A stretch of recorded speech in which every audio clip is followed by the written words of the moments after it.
বালক রহমান শান্তিপুর তার গ্রামের নাম। তার বয়স 10 বছর। ভদ্র, সাহসী ও সৎ। সে গ্রামের মানুষের সঙ্গে হাসিখুশি কথা বলতো। গ্রামের মানুষরা তাকে খুব ভালোবাসতো এবং পছন্দ করত।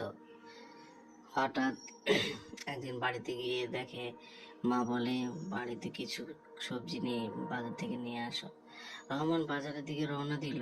হঠাৎ দেখে একটা ব্যাগের থলি পড়ে।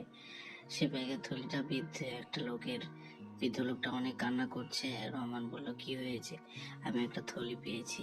তারা থলিতে দেখে অনেক টাকা। বাজারের লোক খুশি হয়ে তাকে পুরস্কৃত করলো এবং সে গল্পটা তার বন্ধুকে শোনায়। বালক রহমান শান্তিপুর তার গ্রামের নাম। তার বয়স 10 বছর। ভদ্র, সাহসী ও সৎ। সে গ্রামের মানুষের সঙ্গে হাসিখুশি কথা বলতো। গ্রামের মানুষরা তাকে খুব ভালোবাসতো এবং পছন্দ করত। হঠাৎ একদিন বাড়িতে গিয়ে দেখে, মা বলে, বাড়িতে কিছু সবজি নিয়ে বাজার থেকে নিয়ে আসো। রহমান বাজারের দিকে রওনা দিল। হঠাৎ দেখে একটা ব্যাগের থলি পড়ে। সে ব্যাগের থলিটা বৃদ্ধ লোকটা অনেক কান্না করছে। রহমান বলল, কি হয়েছে? আমি একটা থলি পেয়েছি। তারা থলিতে দেখে অনেক টাকা। বাজারের লোক খুশি হয়ে তাকে পুরস্কৃত করলো এবং সে গল্পটা তার বন্ধুকে শোনায়। বালক রহমান শান্তিপুর তার গ্রামের নাম। তার বয়স 10 বছর। ভদ্র, সাহসী ও সৎ। সে গ্রামের মানুষের সঙ্গে হাসিখুশি কথা বলতো। গ্রামের মানুষরা তাকে খুব ভালোবাসতো এবং পছন্দ করত। হঠাৎ একদিন বাড়িতে গিয়ে দেখে, মা বলে, বাড়িতে কিছু সবজি নিয়ে বাজার থেকে নিয়ে আসো। রহমান বাজারের দিকে রওনা দিল। হঠাৎ দেখে একটা ব্যাগের থলি পড়ে।